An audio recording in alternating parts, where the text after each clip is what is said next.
Start final lights are correct. The ready light is on. Eject Murphy umbilical. Godspeed, John Glenn. 5, 4, 3, 2, 1. Roger, the clock is operating. We're underway. You're loud and clear. Roger, we're programming and roll okay. Well, during this past week, the country has been mourning the loss of astronaut John Glenn.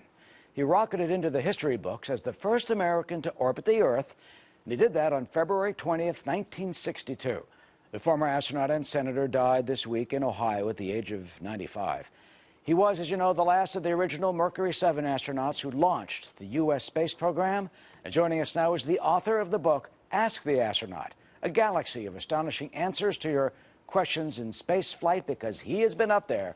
Former NASA astronaut Tom Jones, who joins us now from Washington. Tom, so good to see you. I mean, John Glenn, as you know, was so iconic, the very symbol of American achievement and accomplishment and our spirit, and he really represented at a time such a hopeful and optimistic era in our country. Well, it was a can-do era in our country when the president just a year before had pledged that we would go to the moon by 1970 and back. When we were well behind the Soviet Union, we had 30 minutes of spaceflight experience when John Glenn crawled aboard that Mercury capsule on that Atlas booster. And he single-handedly, with that orbital flight 5 hours long, put America back into the space race, into a competitive position. And he did that at great personal risk. That was a fact. And he also did it with a model of humility and grace and integrity.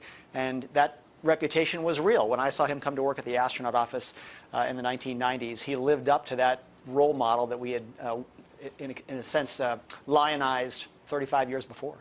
You know, I love the astronaut office and what goes on in the astronaut office. And when the astronauts are in the office, I mean, what did you talk to them about? Well, it was a dream come true because I'd read books about him as a kid. I still had my 10-year-old copy, my copy that I had as a 10-year-old of Glenn's flights.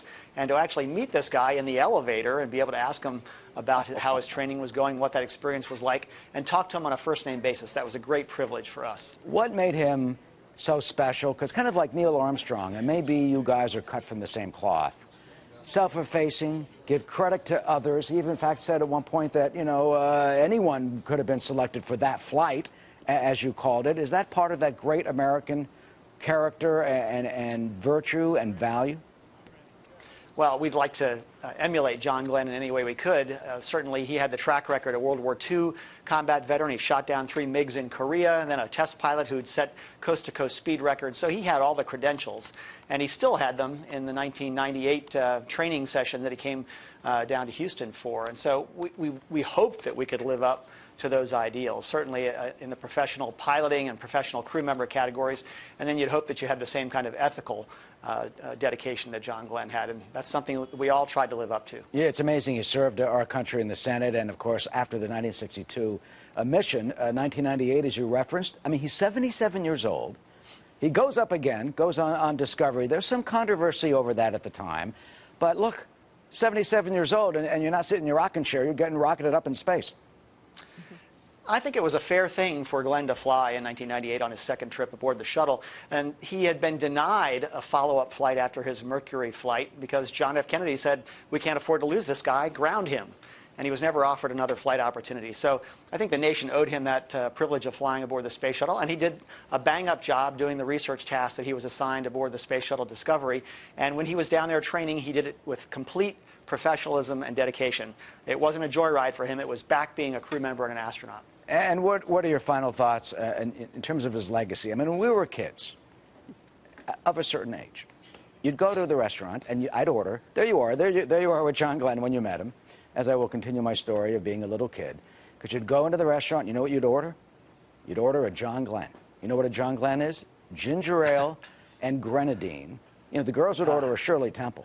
So he was more than just the space flight and the astronaut. He was such a part of our American culture. If you're a little boy like me, and you got to grow up to be an astronaut, you looked up to them. They were the giants of this country, and you would want to aspire to be like them. Do you think that we have that legacy now, and that young people across the country can know the legacy and the contribution of John Glenn? Because I don't know what they're ordering now. Well, I just talked to a 10-year-old and a 9-year-old today, and they knew who John Glenn was even before he passed away. And I think that they still understood that he was like the epitome of being an American hero. And I think we still have those people out there today that young people can look up to. If NASA is given, the goal and the leadership and the resources to get back to the moon, for example, or to an asteroid, or eventually to Mars, I think you'll see those people come to the fore again. And they're still here in America. We just have to call them, tap them on the shoulder, and they'll step forward. Well, Tom Jones, I have to also say you were one of them. Thank you for your service and being a NASA astronaut and your dedication to the space program. I know you will join all of us and all Americans who say that time-honored phrase, Godspeed, John Glenn. Tom, thank you. Indeed. It was a privilege. Thanks.